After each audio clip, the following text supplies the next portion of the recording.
اپنے کلام سے فرمایا سبحان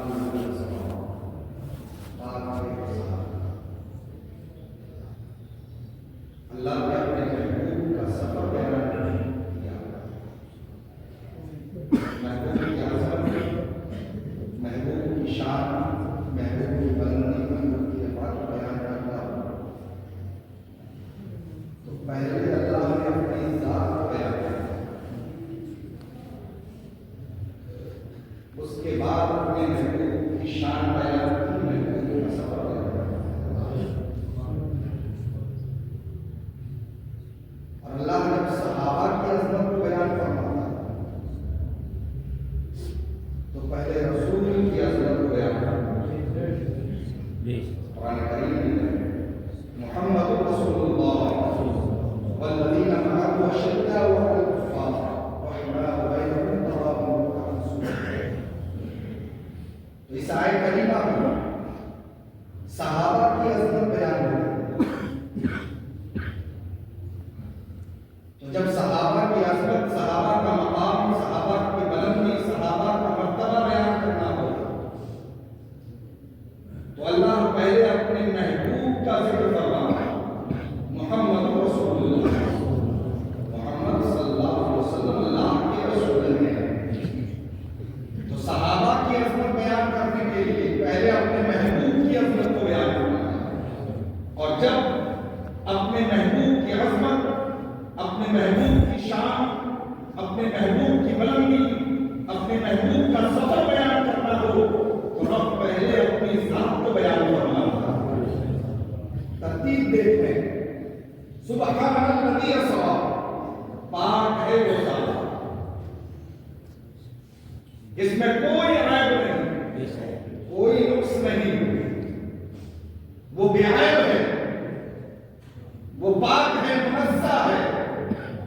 پہلے اپنی ذات کو بیان فرمایا کہ رب عالم الغیب والشہادہ ہے، رب جانتا تھا کہ جب میرا محبوب اپنے سفر کے بارے میں بیان کرے تو کفاران مکہ اس پر اعتراض کریں گے کہ رات کے تھوڑے حصے میں مسجد حرام سے مسجد اقصی کا سفر کیسے ممکن ہے؟ تو معراج جسمانی کا انکار کریں گے، یہ کہہ بیٹھیں گے یہ تو معراج بنانا خواب میں ہے۔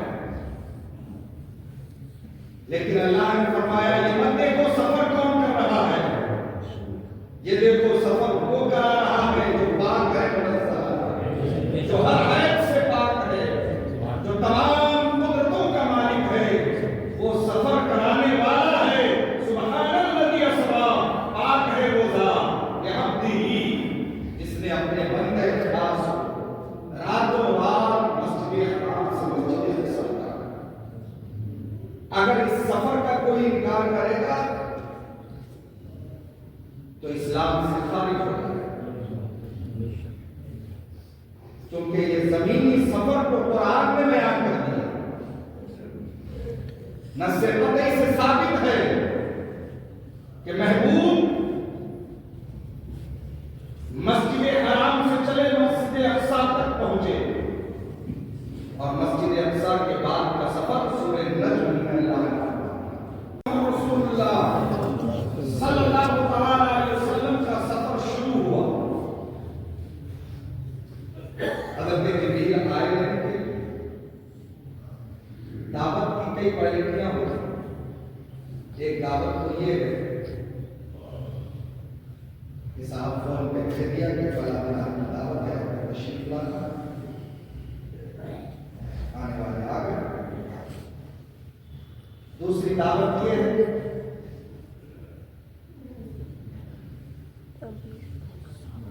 کہ فلاں دن آپ کو تشریف لانا ہے اور ضرور آنا ہے، آپ کہیں تو میں آپ کے لیے انتظام کر دوں۔ اور تیسری دعوت یہ ہے کہ جاؤ میرے محبوب کو لے کر آنا ہے. تینوں میں فرق ہے. دعوت رب کی ایسی ہے کہ نبی کی عظمت بیان کرنا کہ جبریل جاؤ محبوب کو سو رہا اور معراج کا واقعہ کیوں پیش آیا. دو جملوں میں اس کو بھی آپ سے کہ اس دن میرے آقا جناب محمد صلی اللہ علیہ وسلم تبلیغ کے لیے پورا دن میرے آقا کوشش میں رہے مگر اس دن کوئی اسلام میں داخل نہیں.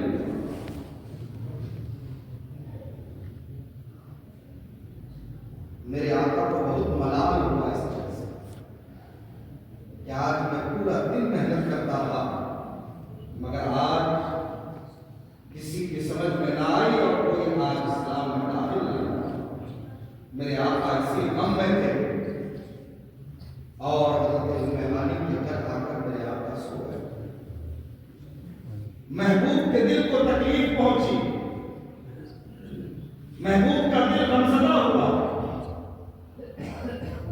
چھوٹی سی مثال یہ لے لیں کہ اگر کوئی ہمارا ملنے والا غمزدہ ہوگا چلو یار گھوم کے آ جائے تھوڑی تفریح کر کے آ جائے تھوڑا سیر کر لیتے ہیں دل بن جاتے ہیں. تو محبوب کے دل کو تکلیف ہوئی تو رب نے کہا محبوب تیرے دل کو غم پہنچا ہے تجھے تکلیف پہنچی ہے آج آؤ تمہیں سیر کرا دیا جائے. آؤ تمہیں سیر کرا دیا جائے تاکہ جو دل میں رنج پہنچا ہے جو دل میں غم ہے وہ دور ہو جائے اور یہ سیر آج میں کراؤں گا. اللہ نے حضرت جبریل کو بھیجا اور کہا جاؤ میرے محبوب کو لے کر آؤ. اور اے جبریل خالی ہاتھ مت جاؤ. دعوت میری ہے تو سواری بھی میرے طرف سے لے کر جاؤ. دعوت میں نے کی ہے تو سواری بھی میرے طرف سے لے کر جاؤ. جنت سے براق لے کر محبوب کی بارگاہ میں پہنچو. اور جبریل صرف دعوت دے کر نہیں آنا بلکہ محبوب کو تیار کر کے سواری پر سوار کر کے میرے پاس ساتھ میں لے کر آنا. یہ کتنی عظمت والی دعوت ہے. ایک تو یہ کسی نے دعوت دی امام صاحب آ جائیے. امام صاحب کون ہے؟ امام صاحب آپ کو آنا ہی ہے یہ دعوت اور ہے. ایک یہ ہے کہ امام صاحب آپ وہی رہیے میں آپ کے لیے سواری لے کر آ رہا ہوں اور آپ کو اسی سواری پر سوار ہو کر آنا ہے. تینوں دعوتوں میں عظمت بتا رہی ہے کہ یہ میرے اللہ رب العزت نے اپنے محبوب کی عظمت و شان کو اس انداز میں بتایا ہے کہ دیکھو یہ میرے محبوب کا سفر ہے اور دعوت میرے طرف سے ہے. تو پروٹوکول اتنی ہے کہ محبوب تنہا نہیں آنا ہے. حضرت جبریل کے معرفت سواری بھیجی جا رہی ہے اور سواری پر سوار ہو کر حضرت جبریل آپ کو ساتھ میں لے کر میری بارگاہ میں آئے. یہ محبوب کی عظمت ہے اور حضرت جبریل نے رب کے حکم پر عمل کیا ہے. نبی چلے ہیں مسجد حرام سے تیار ہو کر سوار. براق کی رفتار میں نے پچھلے جمعے کو بتایا. براق برق سے مانتے اور برق کا معنی ہوتا ہے بجلی. بجلی کی رفتار کا اندازہ آپ خود کریں.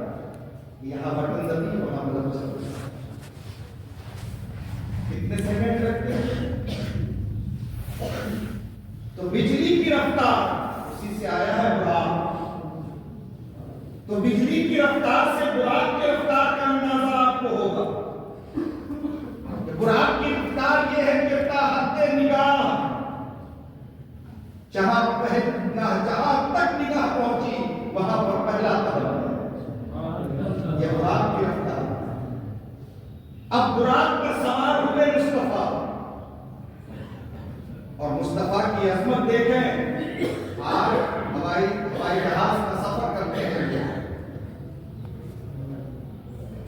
فی گھنٹہ 1000 کلومیٹر کی رفتار سے ہوائی جہاز پرواز. تو کیا کوئی انسان ہوائی جہاز کے پشت پر بیٹھ کر سفر کر سکتا ہے؟ ہوائی جہاز کی رفتار فی گھنٹہ 1000 کلومیٹر ہے. اس کی ننگی پشت پر بیٹھ کر کوئی ٹھہر نہیں سکتا، کوئی رک نہیں سکتا.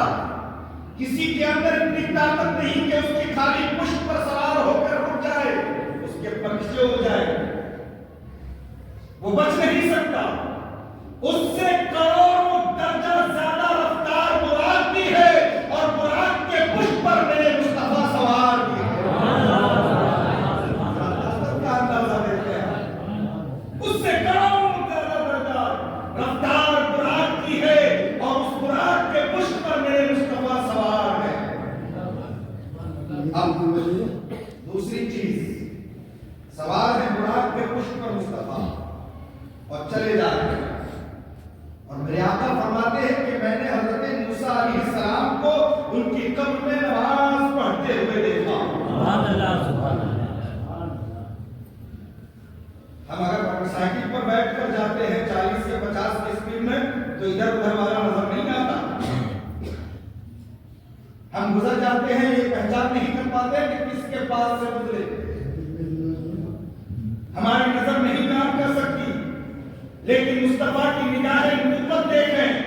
براق کے پشت پر سوار ہے مصطفیٰ، اور رفتار کا یہ عالم ہے کہ تاحد نگاہ ہے، لیکن اس کے باوجود مصطفیٰ کی نگاہ یہ بھی دیکھ رہی ہے کہ حضرت موسیٰ علیہ السلام اپنے قبر میں کھڑے ہو کر نماز پڑھ رہے ہیں. عظمت و شان دیکھیں آپ. اور جب چلے مصطفیٰ مسجد اقصیٰ پہنچے، آدم سے لے کر حضرت عیسیٰ تک سارے انبیاء کھڑے، اور اس میں حضرت موسیٰ علیہ السلام کی صف میں کھڑا. اب ایک بات یہاں پر یہ سمجھ میں آ رہی ہے، کیا آقا کی رفتار سے زیادہ حضرت موسیٰ علیہ السلام کی رفتار؟ کیونکہ آقا جب چلے تھے تو اپنے براق پر سوار ہو کر حضرت موسیٰ کو ان کی قبر پر کھڑے ہو کر نماز پڑھتے ہوئے دیکھا. اور جب آقا مسجد اقصیٰ پہنچے تو حضرت موسیٰ جماعت میں بھی کھڑے. تو کوئی کہہ سکتا ہے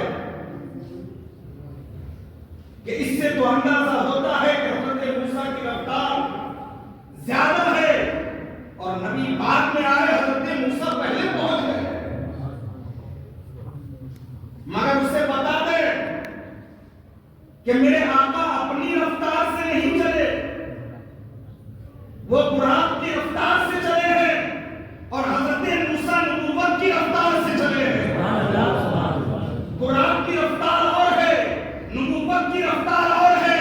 جب موسیٰ علیہ السلام کی نبوت کا رفتار یہ ہے کہ براق پیچھے رہ جائے، موسیٰ علیہ السلام آگے ہو جائے، تو امام الانبیاء کی رفتار کا عالم کیا ہوگا؟ تو امام الانبیاء کی رفتار کا عالم کیا ہوگا؟ ابھی میرے آقا اپنے رفتار سے چلے نہیں، مسجد حرام سے چلے ہیں،